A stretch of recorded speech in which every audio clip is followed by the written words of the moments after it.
How are you? Did you have a good sleep? So. Woke up at 5, read a bit of a script, went back to sleep, woke up at 8. How long does it take to learn a script? That's one thing. To learn one? Well, I mean, that's like how long a piece of string, but how big's your... Brain? It really depends, you know. It's something over time that I imagine you get better. I mean, I tend to read a script about 300 times. What? You know, just that's kind of like that's kind of my process of getting ready. And, you know, so when I arrive filming on day one, I like to know the whole thing off. A lot of us have forgotten that your trade, if you will. You're an actor. I am. Yeah. I am. I've got to go back to work. Yeah, but you've managed to be part in 2 films in the space of, what, a year? I don't know how the time span works out. Well, actually, since 2019, I shot 3 films. So essentially, the racing season for me would be beginning of April to end of October, and then I have that window from November through to end of March to do any shooting that's available. So would you say that your childhood dream has always been to become an actor? Well, I mean, my early childhood dream, of course, was, you know, racing.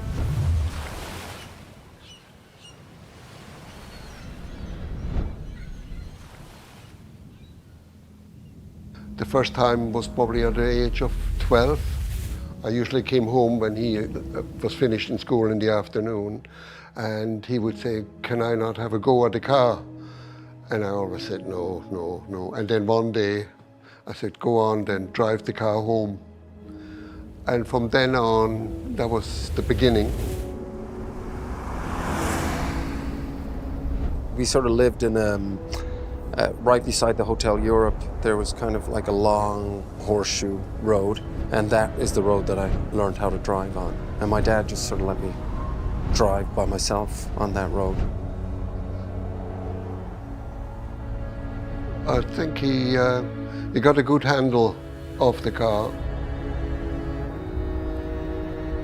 I was always really, you know, obsessed with cars and used to watch primarily, I guess, Formula One with my grandfather, and I found it quite boring, you know, in the early years, just the sort of cars going round and round, and then later years I really got into it.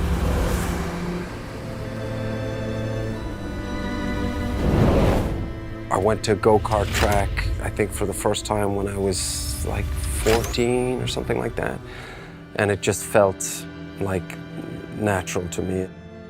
But we never had enough money to go and compete or get into the sport. But it was always a dream. It was a far-off dream. It was one that would never, you know, happen.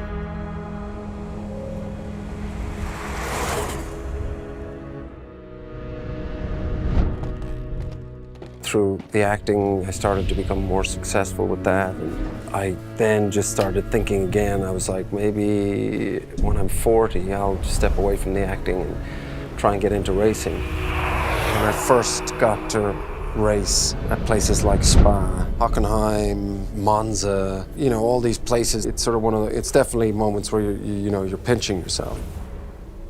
Always the first time I sat in a racing car, just that aspect alone, I was thinking to myself, wow, this is kind of, you know, incredible. Obviously, the pinnacle of GT racing then is Le Mans. And as an amateur, it's the highest challenge I think you can have in racing, for sure.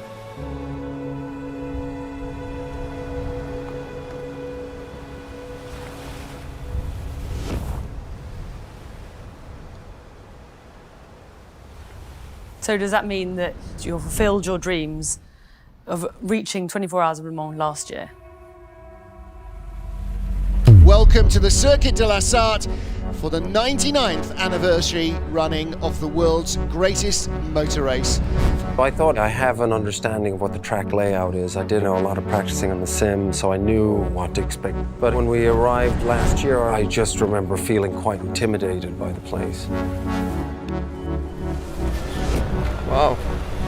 Sunday, I just thought, you know, take it easy. Again, I'm quite overwhelmed by the place, but the Sunday went really well. The first session, really slow. The second session, cut the time by quite a lot. and made improvements then again when I got in the car for the third time, and at the end of the Sunday it felt pretty good. On the Wednesday, Matt Campbell was radioing in saying the car was handling strangely, it was behaving unpredictably. The car is really sketchy for Porsche, can't slide down left rear at all. See something's a little bit different on the front axle. Okay, copy, a bit weird. Totally different to what we drove, really strange. I didn't get into the car for that whole first practice session. Then I was thinking, well, you know, this is like valuable time. You don't get a lot of time, obviously, in the mall. I was starting to panic, and I was like, well, I've got to get out there. I've got to get out there. Maybe I should go out during the qualifying and just get some laps in. Is there a world where I can go out in qualifying and do some laps? Yeah, it's possible, yeah. For the qualifying session, it gets a lot more intense, and it was apparent to me immediately as soon as I left the pits. Watch this, and he's got the cross curves. Is that a Porsche in front of him? Yes, is he going to get out of the way? He doesn't know which way to go. He has to get around the outside. Definitely lost a bit of time there.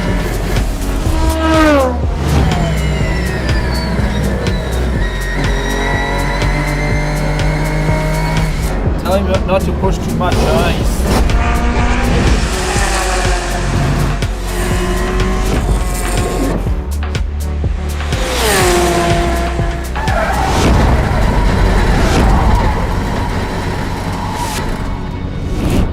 I had an accident. I had a big accident. I felt like, you know, an idiot, and I knew I'd done a ton of damage to the car.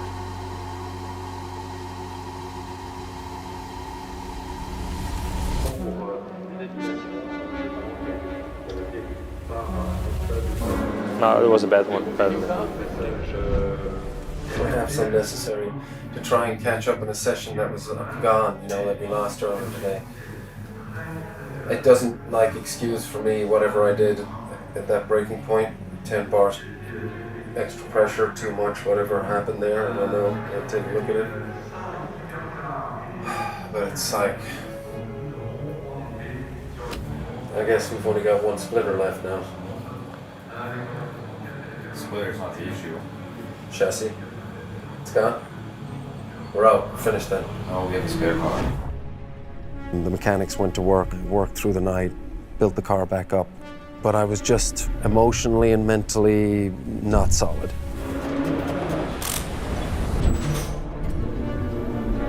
Michael, I know it's hard, right? But chin up. Yeah. And the car is there. Yeah. And it will be there. And we're in this, and it's good. Honestly, fuck it. It's racing.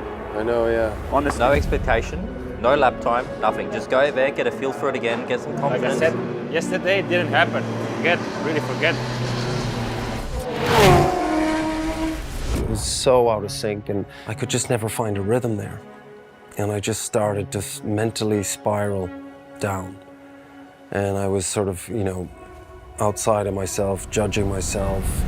You know how to drive. You have to get rid of this feeling. Yeah, I know. I felt like I just started again. It was awful.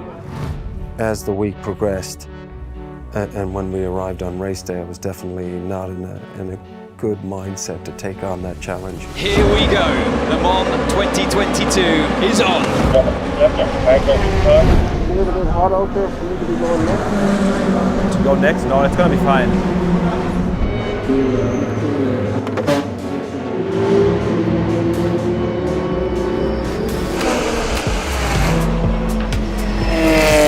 All of the cars have the Pro, so just find your own rhythm and do your speed. Okay. Then I had to try and find a way to reset my confidence and sort of clear the accident from my mind. And I never managed to recover for the whole race.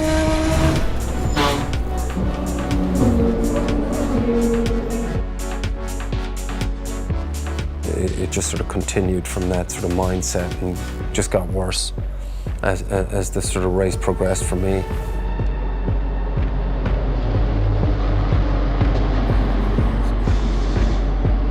Michael, radio check.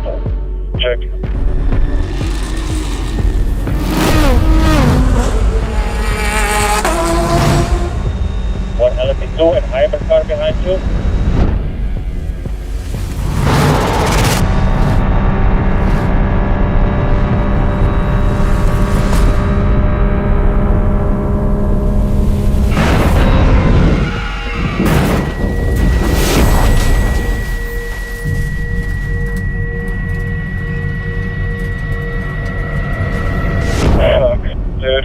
know what to say.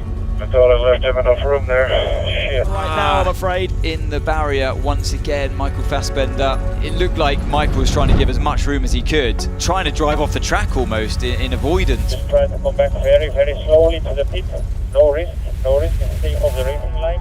I can't steer this thing, it's totally fucked.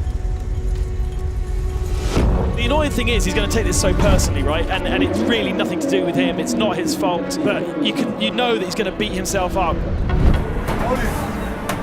All good. Wasn't even you, mate. Was not your fault. No, Michael, was not your fault. He came in so fast, straight into you. You did the right thing. All good, man. Honestly.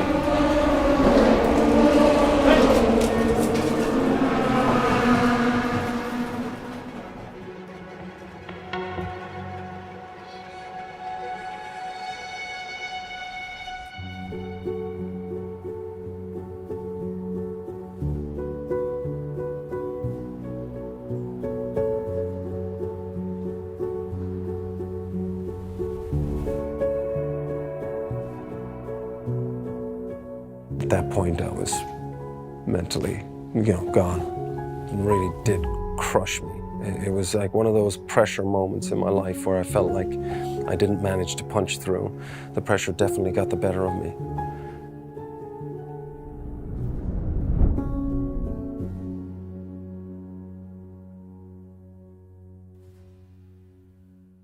So why did you want to go back? I felt like I had to go back because, with the whole build-up of getting there, I didn't want to leave it the way it was. Road to Le Mans was a huge project to take on, obviously, because your objective was one of the biggest endurance race in the world. But where did it all start out? Where did the idea come from? And when did, the first connections start, being created? You mentioned you met Patrick Dempsey in a flight to LA. How did that start proceedings? How did everything start off? Yeah, so basically Patrick got me in contact with Sebastian Borowski. I don't know why, but I was on the call with Patrick when I was in Daytona. He said, well, you know that Michael is there. I was like, Michael who? And he's like, Michael Fassbender. I was like, well, no, I didn't. So he's like, yeah, go by and say hello to him. And I was like, what do you mean, go by and say hello? And he's like, just, say hello from Patrick. And I was like, God damn it. Because I didn't really want to do it. I didn't know Michael. I heard the name before, but I didn't know who it was. And I didn't even know who I was looking for. I didn't have the face to the name. I mean, obviously he was there and a lot of people standing around him. And I was like, hello, this is Sebastian. I just spoke to Patrick Dempsey and he wanted me to say hello. He basically told me that his big dream is to go to Le Mans and once race in Le Mans at the 24-hour race. And I basically told him, well, if you really want to do it, if you're serious about it, you need to come to Porsche and work with us. And I was like, well, I'd love to. I've always loved Porsche, being born in Germany and I've always loved the 911. I've always loved that shape of car. It was always my favorite, matchbox car. And then it was about what are the building blocks to getting to that race. So we said, okay, let's go to Leipzig. We have our own track. Let's give him 2 days with a Cup car and then see how he does. He needed somebody that knows racing and knows, how to drive a Cup car. And so he came up with Felipe Lazar. For me, it was just basically a 2 days training with a VIP. Actually, we were surprised because he did quite well. For us, it was always clear that he has to learn a lot of stuff before we make it to Le Mans. And we decided to come back for a full year of Porsche Sports Cup. There was the call into Felipe, it's like, would you be able to do it? And would you actually want to team up with Michael as his coach? Yes or no? And he immediately said yes. Wait. Turning power. Turning later. 1 year down. There was so many new things going on and he was just unexperienced. So it was a huge learning curve and we had ups and we had a lot of downs. Okay, I got a heavy crash.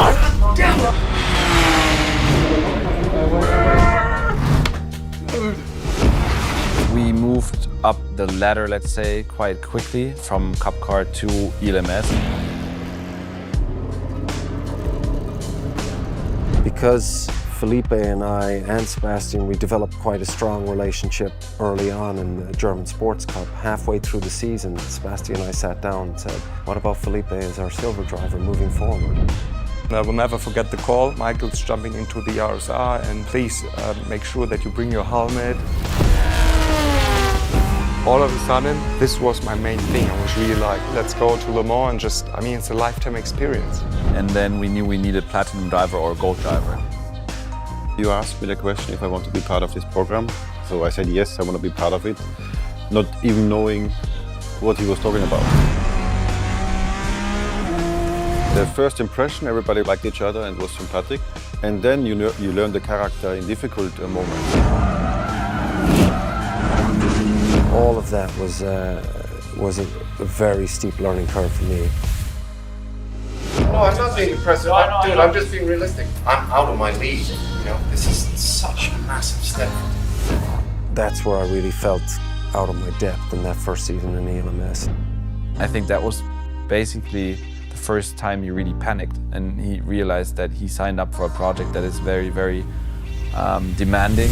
It's the Proton competition. Is that Michael Fassbender? Are you okay? Oh, man, that was scary. Fuck, sorry, bro. For sure, there's always ups and downs, and we had that, and we always talked about it and come back and tried to avoid these situations, and we worked quite well together. I mean, then at the end, I think it was a quite smooth first season. So I think that he improved in total as a driver. But you know, it's never over. You always continue to learn stuff. And for us, then the decision was quite clear. Let's stick to ELMS, do exactly the same thing. We know the tracks, we know the series, we know how it works. Actually, let's aim for better results. Michael, ready to check 1, 2, 3. Check, check, check.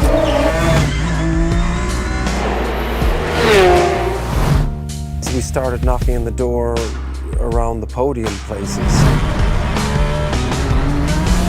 This is the last lap. Last lap, just bring the car home and we'll be two.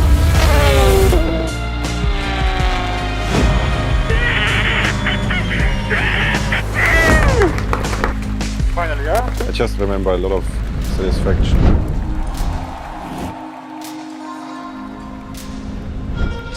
It was a huge relief for me, and I felt like it was something that the team also, I think, needed. After 1 year of cup racing and 2 years in the ELMS, it was finally the year that we would go to Le Mans. I got a message from the FIA that they promote me to a gold driver. We lost Felipe because he was promoted to gold status. That was tough. We knew that he wasn't going to be in Le Mans with us in 2022. That was massive, you know, that was massive for everyone, and certainly for him. It was clear at one point that we have to find a new driver. Zach came on board the team and, you know, immediately fit in. We kicked off the season really well. What a finish to the first round of the 2022 European Le Mans Series. And Michael Fassbender on the podium in the ELMS.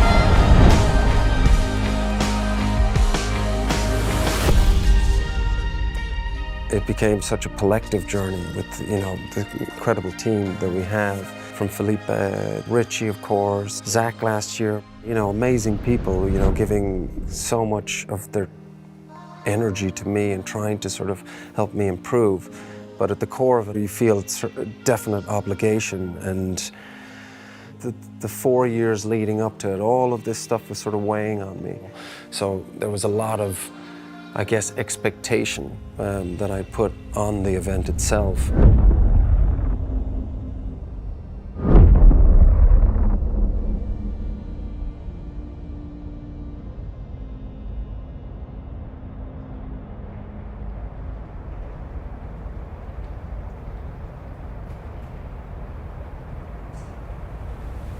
I immediately knew this is not the end to the road to Le Mans. I mean, this can't be the result that we've all worked for 4 years. His dream was basically crushed, you know. I think at the moment after the race week, it was not a dream as he wished for. I think it was a nightmare. For so many years, it was such a passion of mine. And then I was thinking, why am I racing? Do I actually enjoy it anymore? So it just turned into something that I never had any perception of, that I never had any idea. It was just so brutal for me the experience of itself. There was times, of course, I just wanted to hang my head and be, you know, by myself. And there was a lot of support from everyone around, but at that point, you know, I was in my own space and there was nothing much from me to take away from it personally, I felt. Even though we did finish it, I couldn't see it as a positive at that point in time anyway, not for sure. At the end of the day, you know, really, you go home and you have to process it and find a way to get your mindset back in the right place. I found that I had to reevaluate what the dream was. You know, actually, after Le Mans, I started doing some shifter kart, and it brought a smile back to my face. I kind of lost a lot of my love of the sport, and there was a lot of questioning, and every time I left the kart track, I just had a big smile on my face.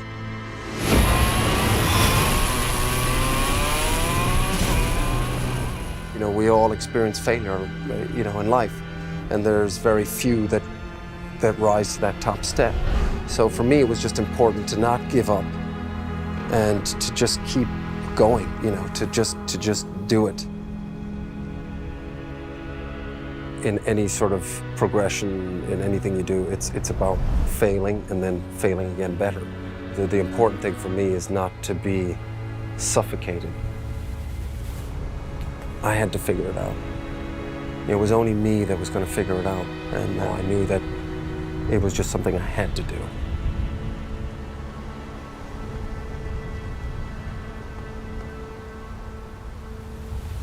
What was it like to see him come back, refinding that love for the sport again?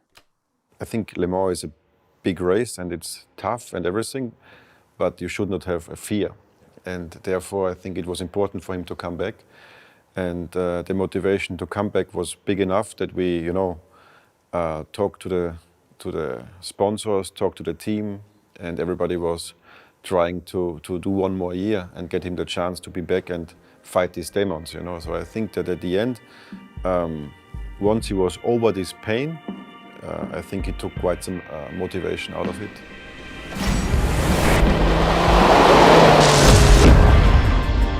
From that moment on, we basically planned what we could do to prepare Michael, but also to start the year in a positive way. So we went to Austria. It was just fun 2 days, driving around in nice cars, having fun without thinking too much about the pressure and, you know, all the things that we usually deal with on the tracks. In 2022, we basically went to Aragon and everybody was like, okay, this is the last test before Le Mans and we have to make the most out of it, but the pressure was quite high. And this year we actually arrived and said, you know what, let's test as much as possible, but, you know, let's also look at it as a test. If things don't go our way, let's not panic, let's just stay positive. So driver change for Michael. Michael, are you okay? Yeah, turn. Okay, we are comfortable. Oh yeah, turn 1 is much better now. Nice.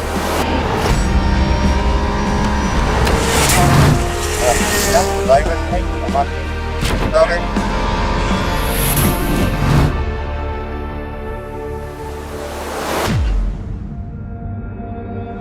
Welcome to the 20th season of the European Le Mans Series. Kick-off at Circuit de Catalunya, Barcelona. After last season had ended, we knew that we were losing our silver driver again. So Martin Rump was the silver driver for this season. I was in the team already last year in a different car, but I was like kind of, you know, watching him as well, go through the paces, and it was easy that he implemented in the team, and he, you know, it was a plug-and-play situation.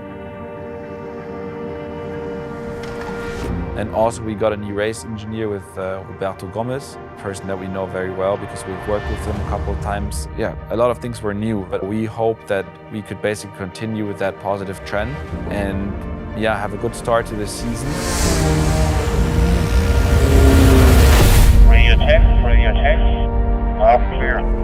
Okay, we are good to go.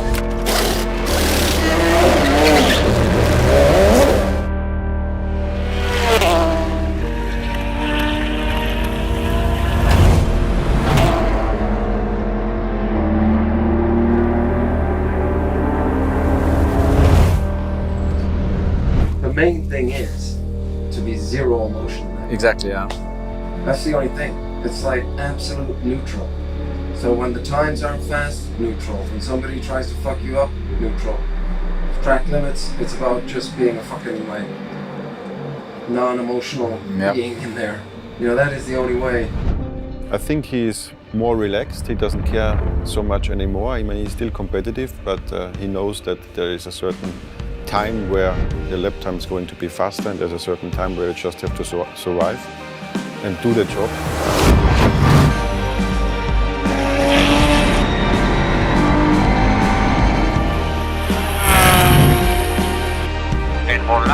10 more laps, good job.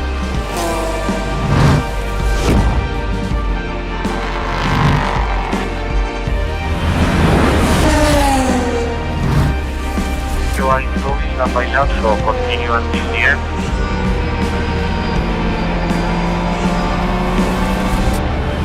Okay, good job, Michael, you can jump out. Last lap, right. So don't put extra anymore. So what you did now, the level of push is very good. It was much more than yesterday. Don't try to go now extra on top of that. It doesn't work.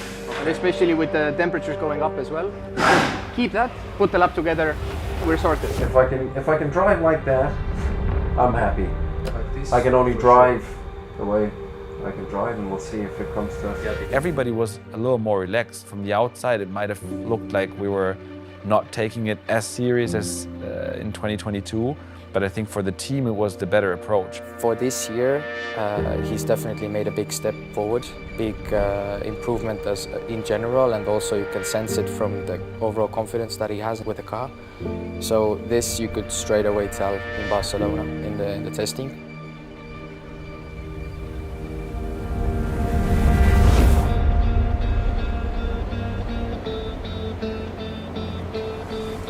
We kick off, as we have done on a couple of occasions before, at Circuit de Catalunya, Barcelona. This is going to be a really intense fight and some unknowns that will be cleared up, Graham. Please clear the green. Michael Fassbender starts the 93 Proton Competition Porsche. Different colours for that car this year.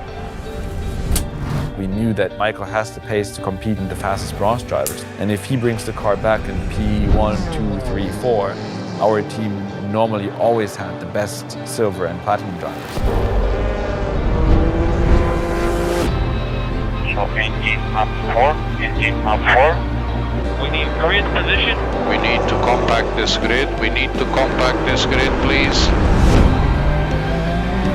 European Le Mans Series though is go. Season 2023 as 42 cars head for turn 1. And Marino Sato wasting absolutely no time at all in trying to get the nose of the United Autosports 22 car down the inside of Rui Andrade and Kiffin Simpson. By the looks of things, he's got to third position. Vlad Lomko, the 17-year-old, carnage at the back, and that's the Wochenspiegel Team Monschau Rinaldi car.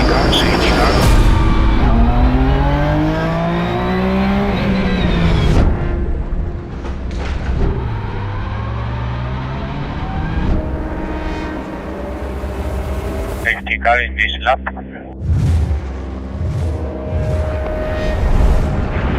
You are P5 at the moment, you are P5 at the moment.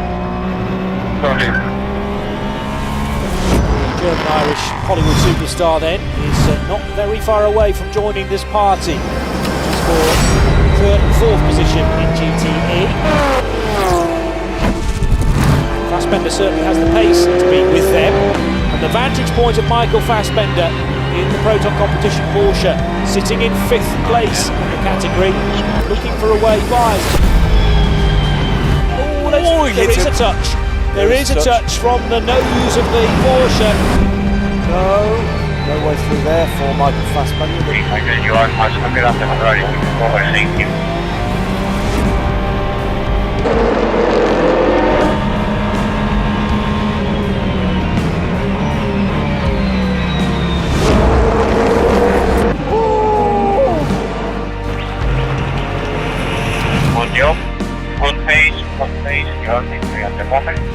It's like this. Rolling.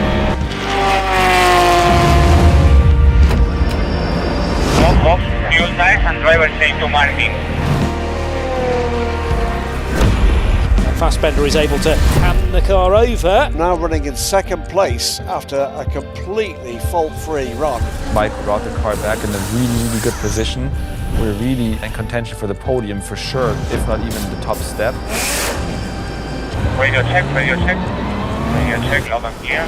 I think the best race we've seen so far from Michael Fassbender. Good job, man.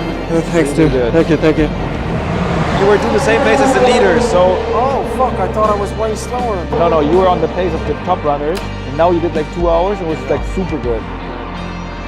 The car in front of us was like 10 seconds in front of us, with Richie and Martin in the car. As I already said to Michael, okay, this is going to be a podium for sure. 93 Porsche, by the way, cycling back up to third position now. Big gap though before the second place car on that. Good job, good job.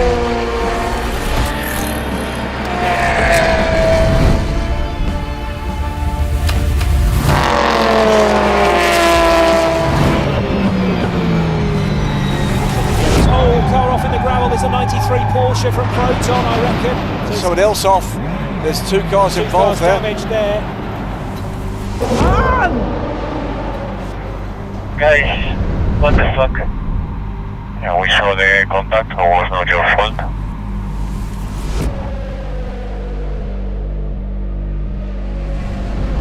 The other P3 type bomb actually leaves some space there, but I think he overshot.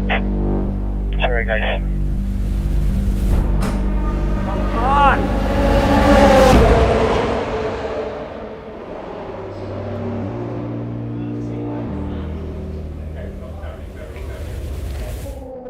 It was quite a bad luck for Martin.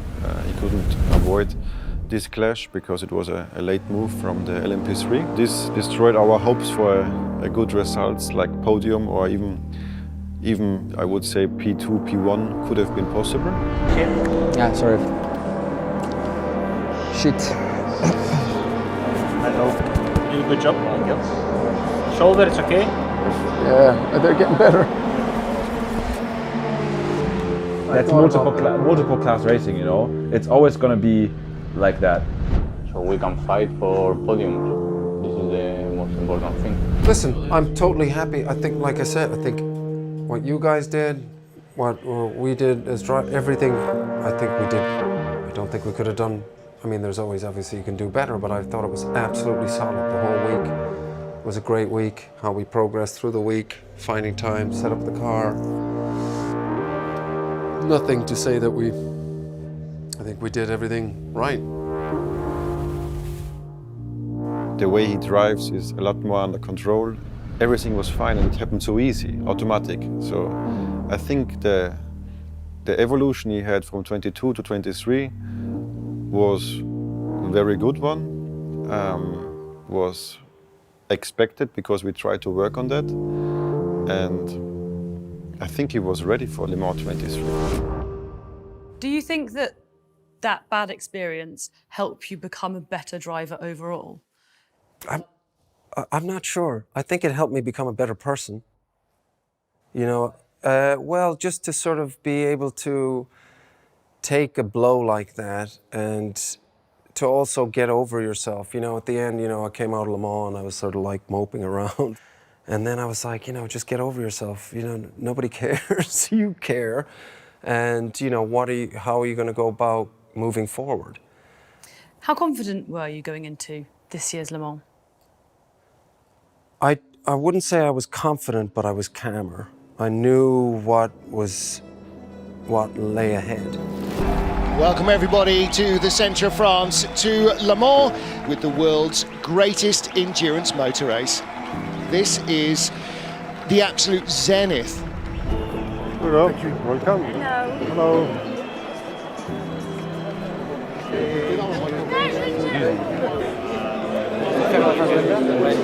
Le Mans is the big one. Are you less stressed this year because you've done it last year or not? I think, you know, I'm trying to enter now, like I say, in a position where I just, you know, it could be my last Le Mans, so I want to enjoy it.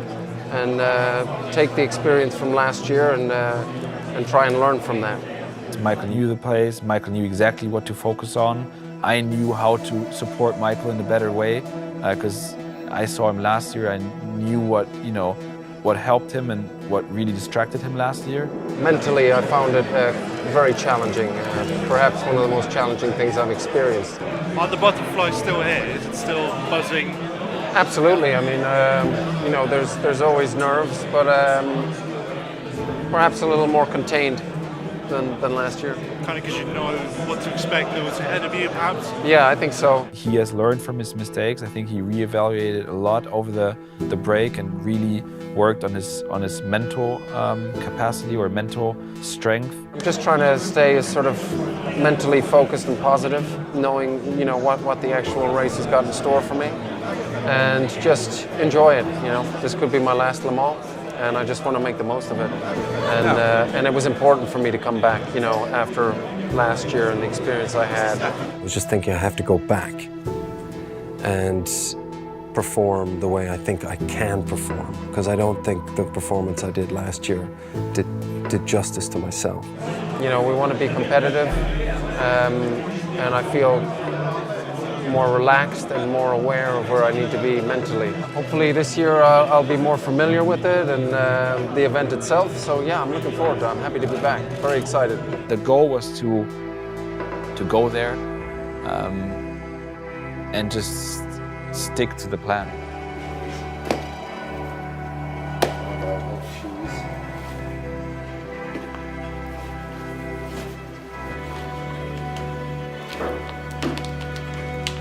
To make a smooth race week, to be ready for the race start, to have a good car balance, to stay relaxed, to have Michael in the mindset of not having any pressure.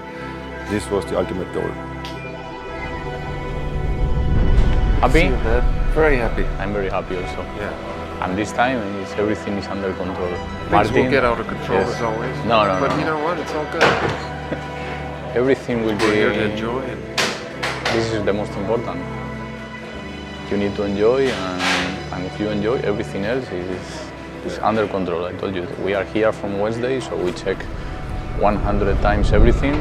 The interesting thing about Le Mans is you arrive on the Friday, the week before the race. Then there's a lot of sort of media stuff to do, driver's briefing and whatnot. You do the track walk, the test days it's Sunday, and then Monday and Tuesday you have other obligations to do. You're back in the car on Wednesday, and the days you're actually driving are the less tiring days. If Le Mans gets in your head and you are not able to focus yourself, it's easier to make mistakes. You are not relaxed, you care too much, and all the little stuff is going to be an issue. It's all the other stuff that pulls you here and there that kind of can be quite exhausting. So I knew that I had to manage my energy.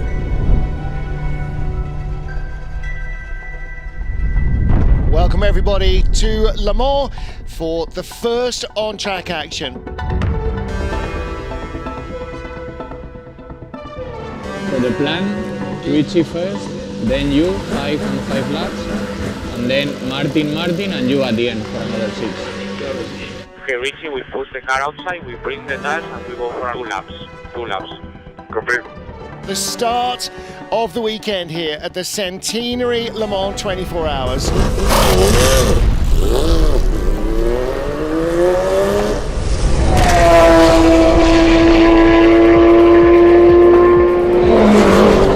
Radio check, Michael, check. Michael got his first laps done quite early. His lap times were on the same pace as the faster lap times in 2022. And I think it's just there's so much shit on the track. The tails, it takes me a while to feel that confidence. It's just me building up to it, knowing that's going to come and being comfortable with it,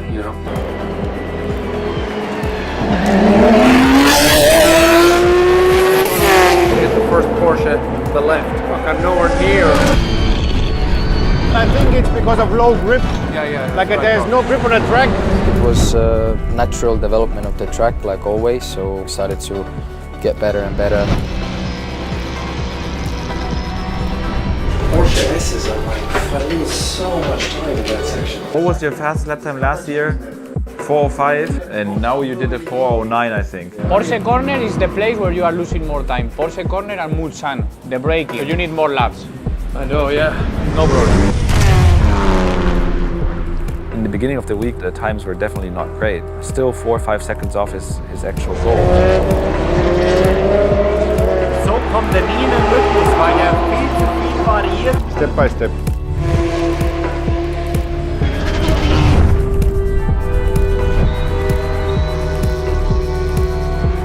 It needs to be a consistent, continuously same rhythm. Don't try to enter even quicker now. We concentrated on the points we had. Let's support Michael in the best way possible, but also this year we just approached it different. You know, taking moments for ourselves to relax, go back to the house, have dinners at the house, try to stay away from the track as much as possible, and you know, not get too much into the Le Mans vibe, let's say.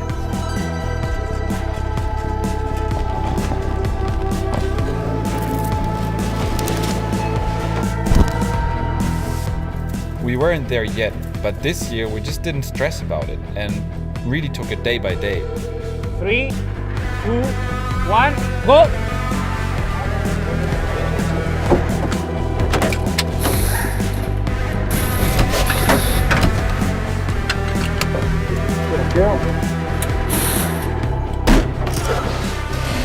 Balance is pushing.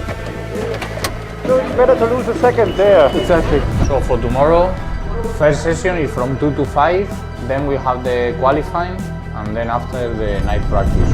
Well, hello everybody. The cars are about to go out on track for the free practice, and then we will get into qualifying, a night practice from 10 till midnight. We do one installation lap, we box, we check that everything is fine, and then we go for 13 laps.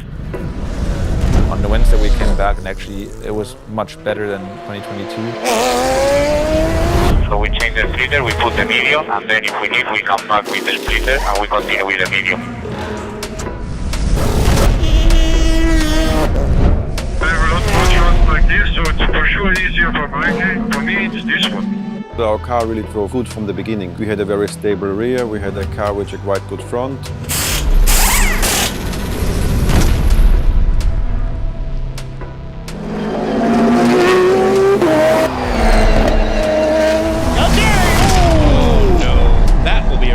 Red flag. Red flag. Green Michael, so you can jump out. The line from exit to this is perfect. There I can brake later too. More power. You can carry more speed. Away they go. Just under an hour left in this session. Maybe remember karting turning earlier. Turning earlier, turning more curve. Yes. You had a very fast lap time, no? Maybe like a 5 or 6, something like that. And that is it for FP1. Michael Fassbender finishing his stint aboard the number 911. For me the car feels great, except karting is fucking like With the goals in 4-2, we were happy. Very nice. You managed the traffic, you know, after Indianapolis. It looked under control. We are, you know, trying to avoid also putting him out in the wrong time, like the qualifying, and took basically out all the risk that could basically destroy or damage our weekend before it even started. The sun is setting, the beginning of free practice 2.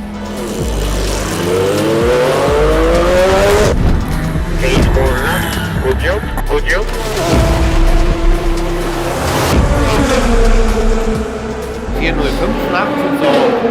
Super, yeah. All in all together, it will be a 4-2 or 4-3. Thursday at Le Mans, and we are deep in the middle of practice for all the cars, the 62 entries. When you keep that rhythm, the time will come further down.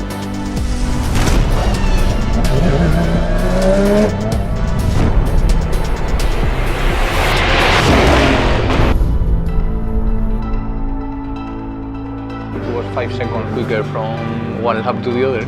You start to use the tire, the car, you start to use the track, the lines, the speed. But I definitely enjoyed the end of this session. For the first time, I enjoyed a session, you know.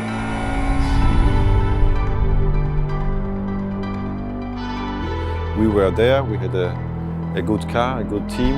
We had Michael in a good rhythm, so I think it was a very smooth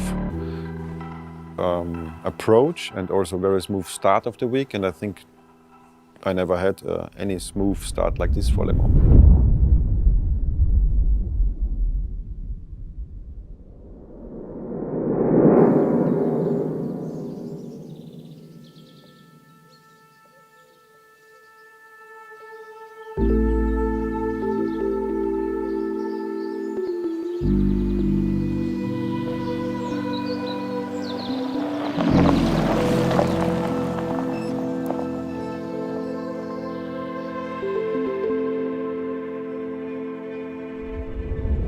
Good morning, bienvenue, welcome to Le Mans in France on a misty, slightly drizzly morning as we get ready for the start of the centenary of the world's greatest endurance motoring event. Look at the crowd. Yeah, that's fantastic. The biggest day sporting crowd of any event this season, more than 300,000 people packed around this 8.5-mile racetrack.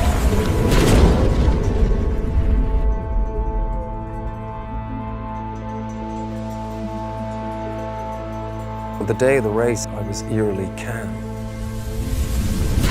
I wasn't feeling the fear that I had the year before. I wasn't feeling overwhelmed by the place at all anymore.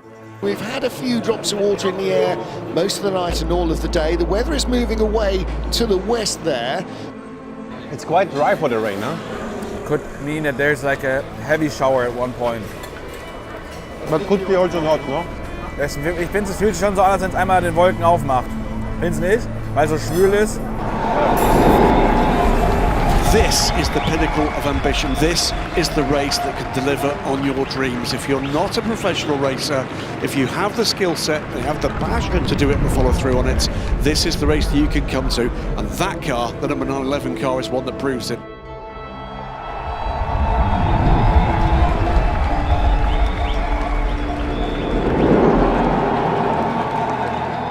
Brother, how you feel? I feel good, man. Yeah, good. Feel good. I just, had to come back here. I feel like calm as well, like a weird calm. So let's see.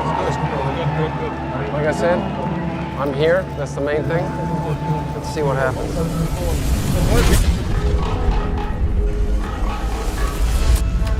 5-minute goal. 5-minute goal on the grid to start the formation.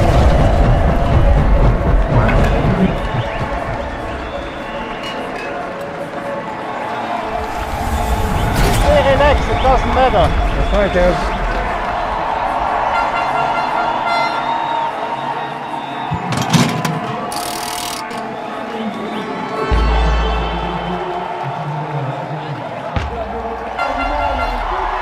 Information to the pit lane. The race is declared wet. The race is declared wet. Radio check. Radio check. Hello, clear. Vamos.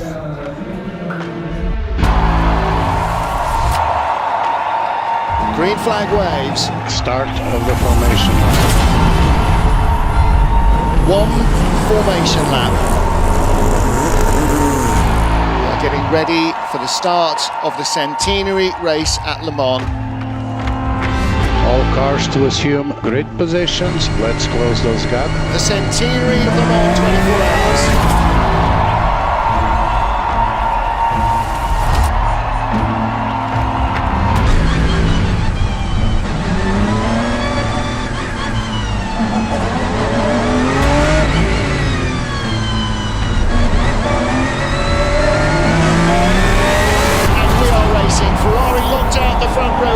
Will they still be in front in 24 hours' time?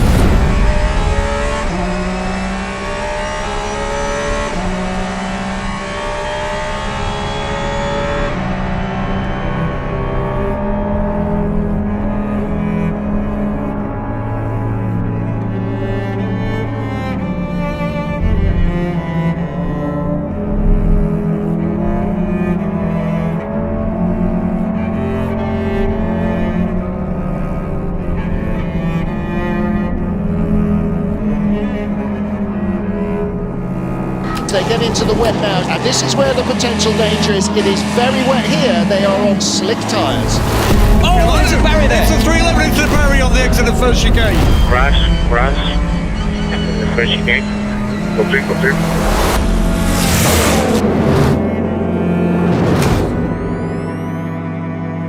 Safety car. Stay out. Richie was taking it really easy. Don't touch anybody, just make it safe, just follow the others.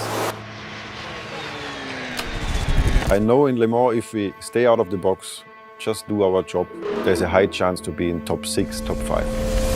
Oh, that is a huge shot. That's a 14 Michael, car. get ready. Slow zone 1 in 15 seconds. There was a heavy crash with an LMP, or we might react. So Roger that, man. At the moment is slow zone, no? okay, but we're ready, yeah? Oh, another big crash. Oh my heavens. 2 crashes now.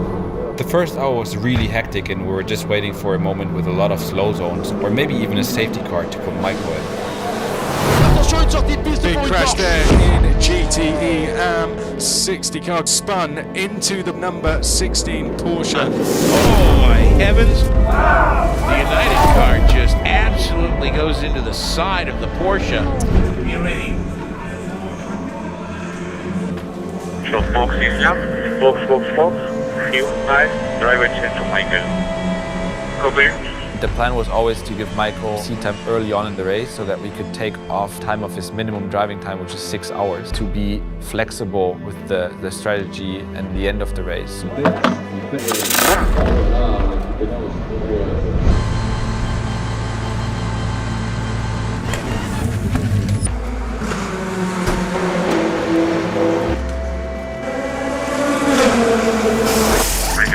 Check, Michael. Check.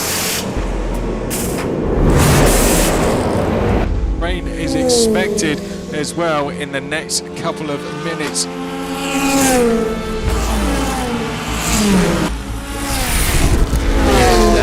In about the next 2 minutes, there's supposed to be rain arriving at the Porsche curves, and is that it's starting to sprinkle in the pits as well. We need to tell Martin to be ready. So as soon as it's raining, then we go, yeah? Okay, I'll be ready. Yeah. There is a chance now of rain, so in case of rain, we'll be again full pit stop and driver change to Martin. Yeah, but like worst case only, yeah? But if it's raining more, we stop. If we have to stop for tires anyways, right? Yes. We're getting reports of rain at several parts of the track. This is going to be making these poor guys crazy for the next 24 hours. So the first time I went through, it started spitting down. There was still grip. We all hoped that it would just be a quick shower and that Michael could basically survive that. Take care, Porsche corners, and not Slower, it's very slippery. Start to rain up by the Porsche corners. Stay out, and we'll see this lap. Let's see how it is now. But remind him after Mulsanne, before Indy, you know, it looked like it's heavier. We are ready. In case of heavy rain, we will stop and we will do full pit stop and driver change to Martin. And at the moment, stay out. When it rains at a certain part of the track and the rest of the track is dry, you can't really put on anything other than slicks. You just have to try and do your best in that section that's slippy. Richie, es regnet richtig stark da, guck. You don't need me to tell you, but the rain is coming down out there and more possibly on the way as well. Just let me know if it gets heavy up in that section when I'm coming into it. From one lap to the other, the rain picked up so much and it got so crazy that it was dangerous to have Michael in the car. Stand by, crew. In case of more rain, we will do a full pit stop. Martin is ready. So there's one of the GTM cars. Battle of the Cats. How heavy is that rain at Indianapolis? Heavy rain now. Heavy rain in this corner. Next corner is heavy rain. Very, very slow. Very slow in Indy. Very slow in Indy. Heavy rain.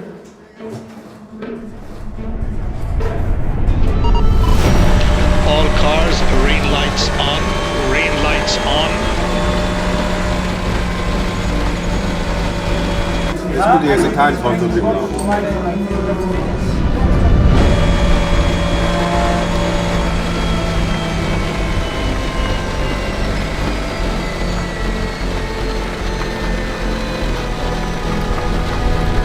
Heavy rain at the Porsche goes. We've got a car stranded in there. Kessel Racing went off. How many more are going to follow them, Bruno? It's really coming down now. Box. We box.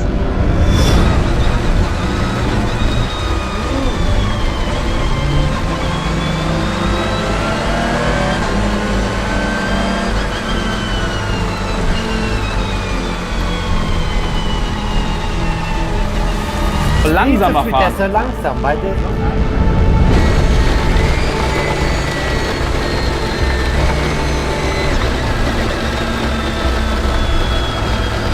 Slow to the box. Das ist zu schnell. Ja, das ist too fast. It is too fast. More slowly.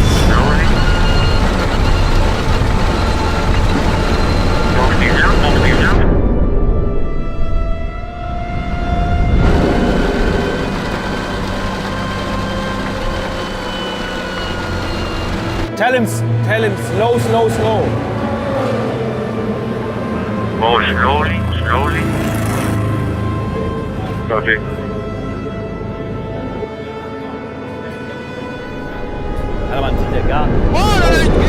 There's a clicking house. Oh là, attention la 31. Attention, Ferrari aussi, mais qui est parti incroyable. Ooh, a little Ferrari goes good, heavy. It's so heavy rain, there are like 7 cars.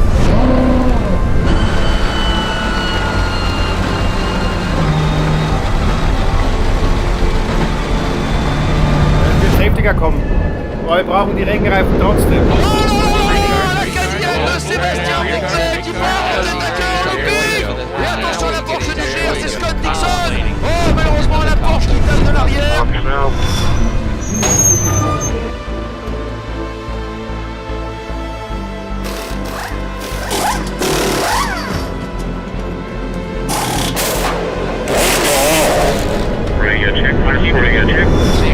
Safety car is coming out, and that is without a doubt. Alles besser, als nicht draußen ist. The race has just started. I've just started my first stint. We didn't want to take any risks, so better to put the pro in, get me out. It was just too difficult to drive or too dangerous to drive. Fuck me, man. Hey, tell him heavy rain, huh? How much did I do? 20 minutes? No idea, it was so intense. It was raining so heavy on Mulsanne that even behind the safety car, the cars were going off. It was mental. A lot of water on the track. So we need to survive in Porsche corners. So the most important is to be safe.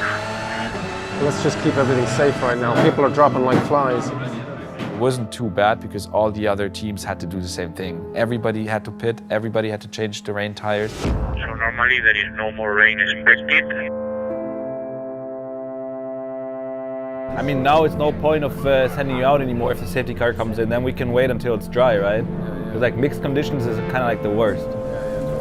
I guess I do a double stint at night, double in the morning, and then a double later morning. He'll do another run, and then I go in after. And maybe we try to do double with you. I think we have to, yeah. Martin drove for 2 hours and then it was clear, okay, let's put Michael back into the car because the strategy was still the same, right? Let's take off some parts of his driving time. Back to green flag racing at Le Mans after 4 hours and nearly 20 minutes of action. And there's the 38 car, that is the race leader, Yiffy Yi.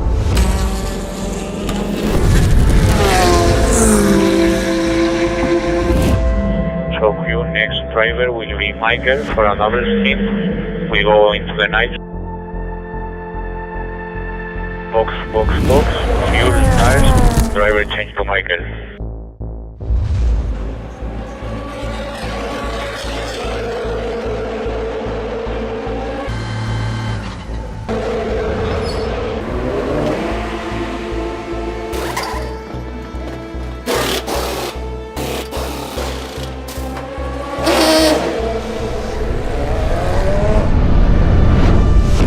The rain report's on track.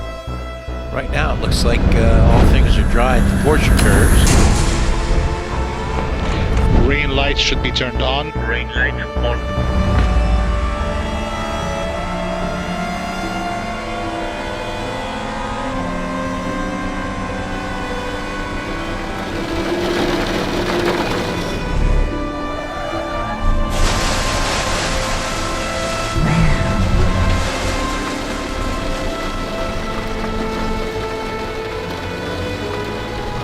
So, Michael, slowly. Everything was dry, and then just coming towards turning into turn one, it just started, the rain just started hitting the windshield. I downshifted 2 gears, opened up the steering wheel, and I just put my foot on the throttle, and I managed to get out of the gravel. And then it was like, get back to the garage, out of the car. Someone needs to be reaching to be ready.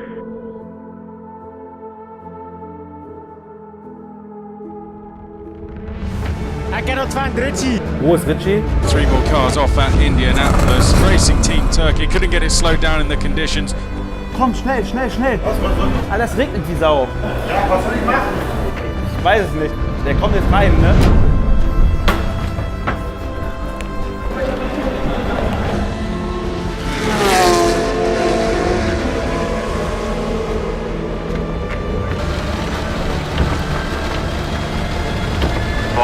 Box. We need to you and driver team to reach him.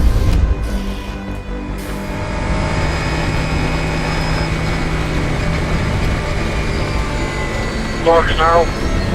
Er ist jetzt in der Box. Jetzt an? Ja. Jetzt kommt er da.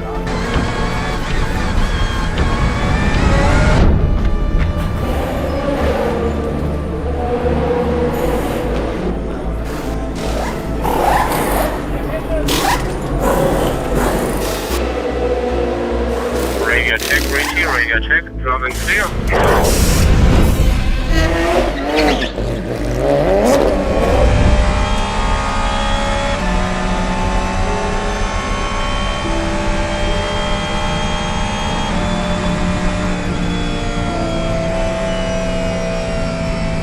How much time did I do there now? Another 20 fucking minutes? We're now at a total of 47.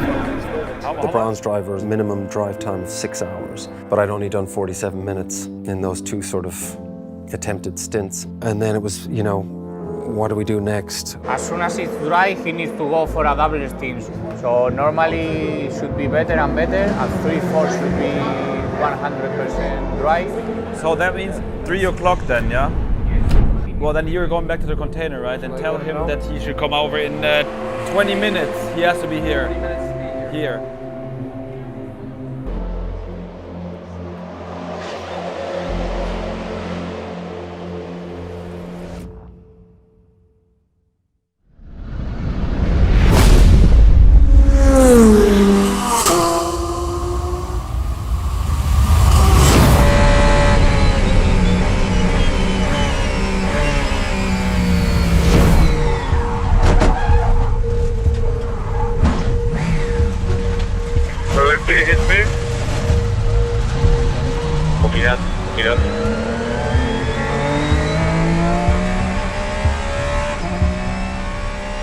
After Michael went to bed, it was up to Richie and Martin to push through the night and just keep the car between the white lines.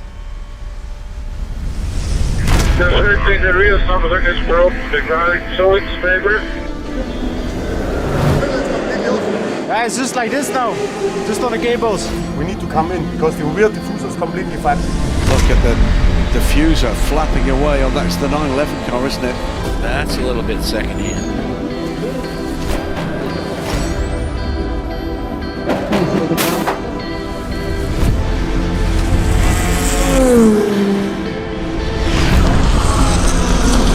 Okay, reaching box, driver change to Martin.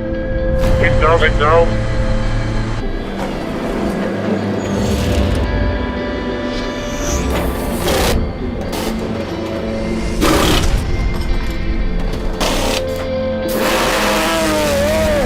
This is the battle for second place in the GTM category. Rahel Fry in front of Martin Rump. Through Tetrouge and out onto the Mulsanne straightaway. Who has the horsepower?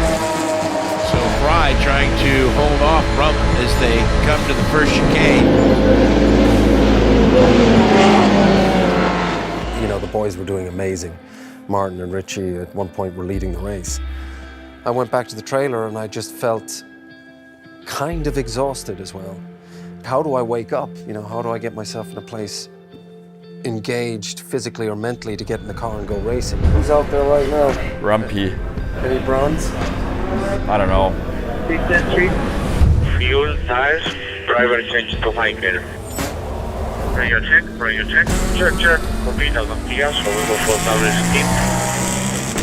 Jetzt vorbei. Stunde 45 sein nach dem Stint. Langer Weg. Ich sehe das schwierig. Track limit, karting. Track limit, karting.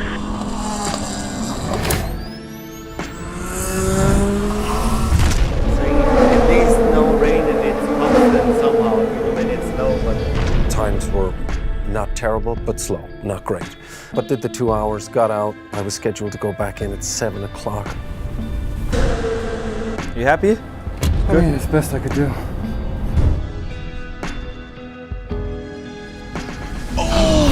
Holy moly. And the Tota involved in that.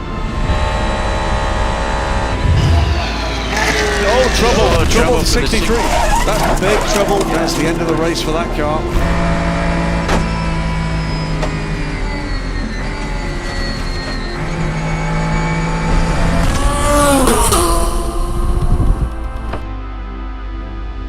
It was just sort of the usual, you know, you go around, you try to get a good rhythm. We managed to see the sunlight, which is always a nice feeling. Then the so-called happy hour arrives. So Jonas Reed in the barrier. That was a big one. Seeing our teammates having some difficult times crashing, and I think that at the end, at one point, there was just us plus the Iron Dames still driving, the rest already DNF. Yeah, I got like just under an hour, so it's good. I feel better. half of the field is gone already. I think the hardest part you guys survived, so just... Yeah, I just found the car so difficult to fucking drive. Maybe it takes a bit, so that's why don't start really like Yeah. this on it. Get a feel. We knew that we have to still do a lot of driving with him. He had 2 hours and 47 minutes of his driving time done. Box, fuel, tires, and driver change to Michael. For me, it was always clear that we pull him out after 2 hours and then put him back into the car late in the race.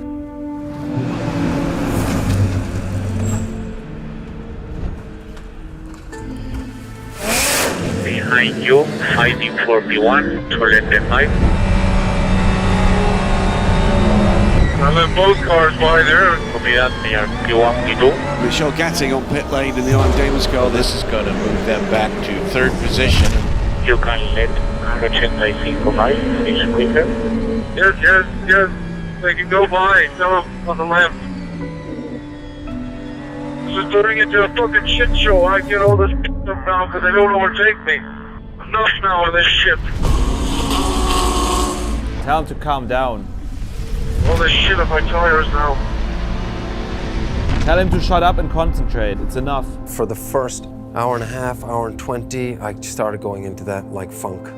The times started dropping again. I was doing 408s, 409s. I was like, what is going on? Always, it's not a good sign when the driver, talks too much on the radio, because he should actually focus on driving it.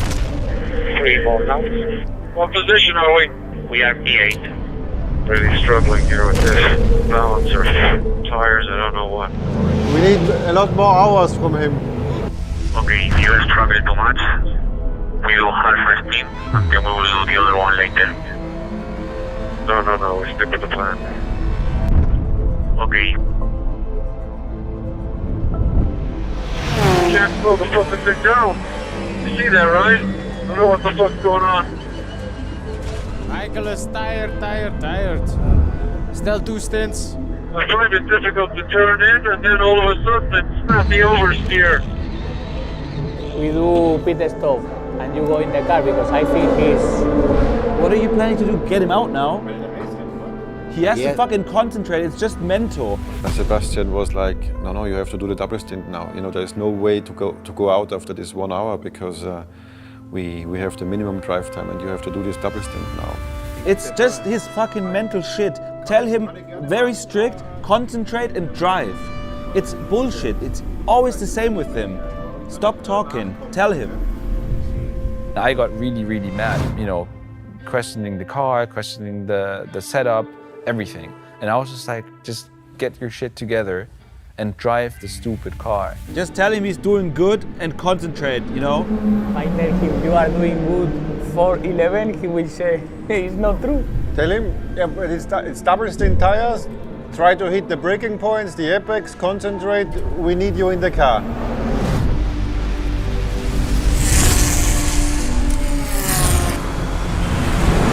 Start to find my rhythm here now. All of a sudden, I don't know why, he found his rhythm. From one moment to the other, the times were going down, you know, from 4.8, 7, 6, and 4.2, and I was like, wow, this is quite impressive.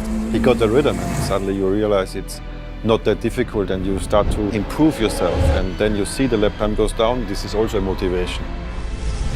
I just was like, look, just drive the car. I was like, don't get into this mental headspace again. Just drive around whatever problems there are. And then I just started driving.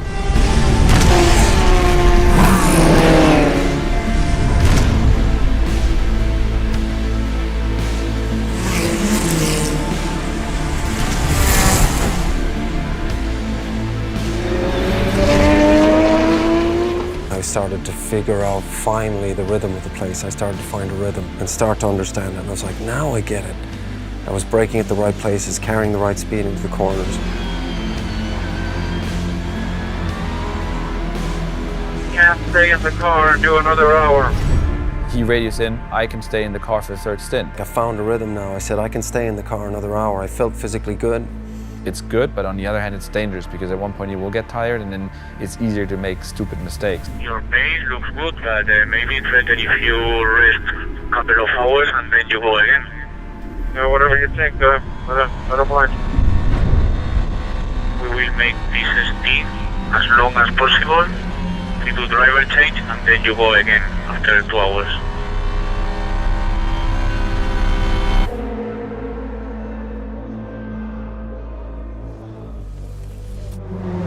Slow zone to get his driving time properly. We need to side out. Are you okay to do 1 more hour? Yes. He said it's okay to do it. Everyone's like, he's driving the best ever.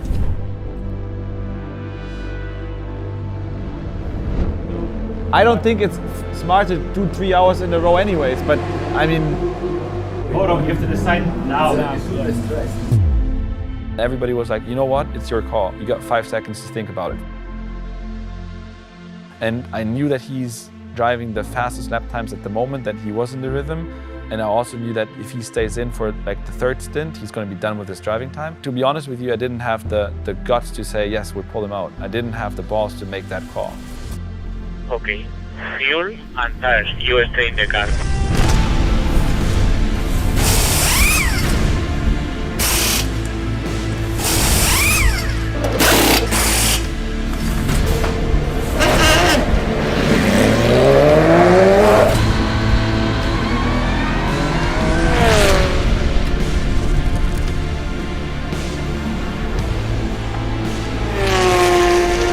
Again, just really enjoyed myself. It's almost like he's breaking through that barrier that was always in his mind. And I got my best time. I did like a 3:59 something. And I was like, yes, this is it. You know, I was just driving, I was just enjoying every corner. It was just a really free-flowing experience. It was amazing.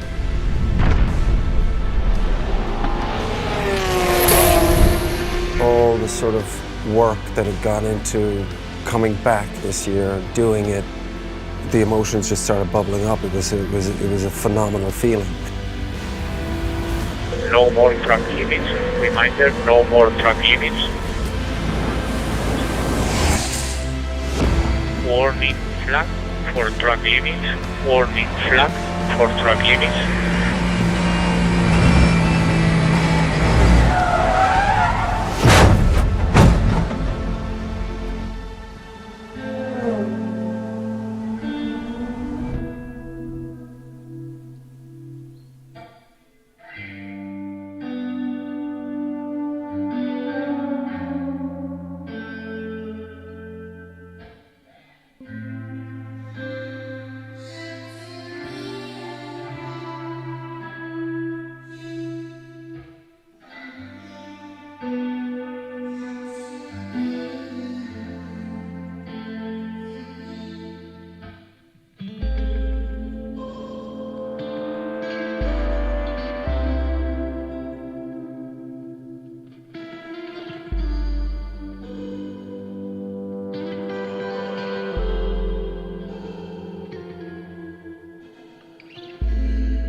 we should do the driver change. Huh? We should do the driver change to Richie and then...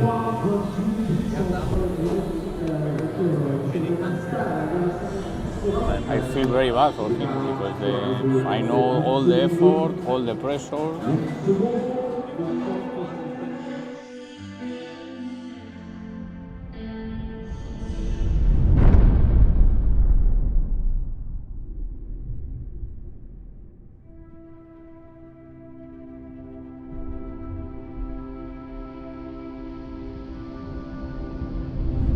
Hey, this is so good. It's all good. Fucking track limits. I can't keep hearing that shit in my ears, you know. Fucking idiot. I tried to hold on to it. Fucking stupid goddamn track limits. Sorry, man. Fuck. I finally figured out the track, though. Yeah, you're flying, man. How many laps did I have left? 4? No, I think 2 or 3. It was good driving the last stint, though. I mean, finally fucking turned on. Weißt du, letztes Jahr hatte der einen Albtraum hier. Und wir kommen zurück und es ist gar kein Fehler passiert, das ganze Rennwochenende. Und weißt du, in der Nacht, im Regen, am Trockenen.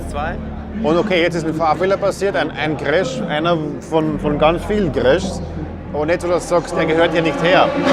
Weißt, also er ist schon gewachsen mit der Aufgabe und ich hoffe, er hat seinen Albtraum überwunden damit. Ne? Das will ich ihm sagen. I'm so sorry, dude. I'm so sorry. I'm so sorry. I love you, man. You're fucking great. I'm so sorry I let you down. For sure. I feel bad because all the project is for you, so all It's the not for effort. me, man. Listen, I fucked up. Don't feel bad. You did everything right. I fucked up. It took me 3.5 hours to figure it out. And to be honest with you, you know, I feel so bad for Martin, you, Richie, the entire team, Basti, but I actually feel pretty happy. I came here and I achieved what I wanted to achieve, which was, at one point you could hear me on the radio, I was so negative in the car. Yeah. Everything was getting to me. And then at one point I just switched my brain. I was like, okay, fucking cop on, adapt, figure it out, and I did. When we kept you in the car, I thought for sure he's enjoying. When you said fuck because you did 3:59, see, he's enjoying. I did it. Now. That was the only time I enjoyed that hour and a half immensely. And you know, I made a really rookie mistake, a really stupid mistake. I hated this fucking track until the last hour and a half. I had a blast. So I'm happy about that, and I'm so sorry with all your fucking hard work. I fucking let you down, man. I'm sorry about that. Really, I am, and you too, dude. I'm sorry, man. You drove like a beast as always, and so did Martin. But I'm happy that you fought your demons. Yeah, man, and I did. You're not scared anymore about this race. It wasn't like, you know, I prefer to crash like that, going for it, than driving around like I did with the 4.8s, 4.9s, 4.10s. Last year in 2022. To, you know, leave Le Mans, such a big race, such a, you know, prestigious race, and basically also the goal of this whole journey on such a low was definitely the worst moment of the whole journey. I think the most important thing for him coming back to Le Mans was basically forgetting what had happened the year before and getting over that mental state of, you know, doubting himself and his ability to drive a car. He could fight his demons he had in his head. You know, he achieved his goal. I think that the 359 meant a lot to him.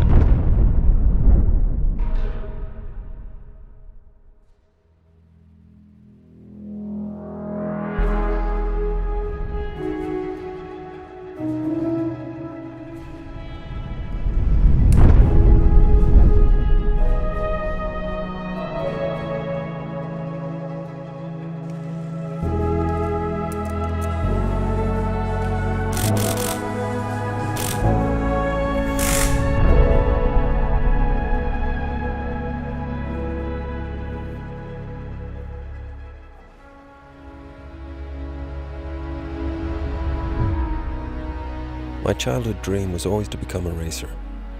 The reality of the dream became something that I could never have imagined.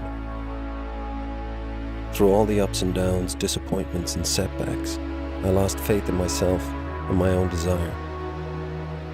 There were many times when I asked myself, why am I doing this? A lesser version of myself would have quit.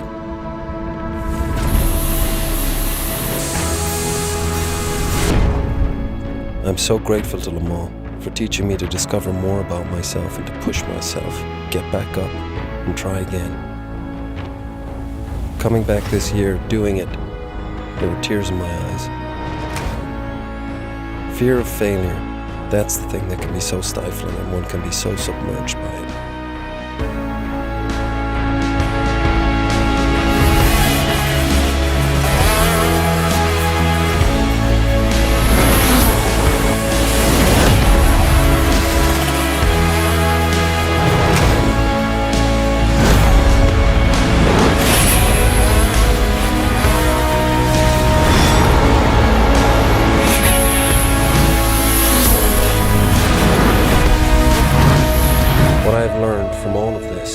To never give up and to keep pushing through. And the most important thing is to let go and just go for it.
The cameraman being recorded by a camera.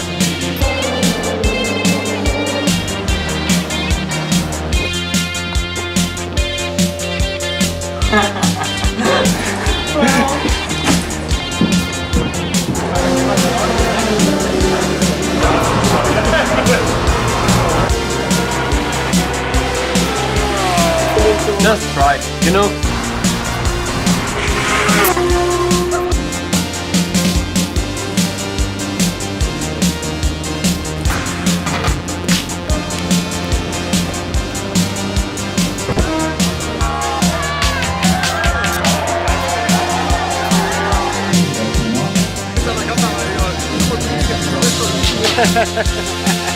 Max! Roberto! Paparazzi! Arne! Giulio!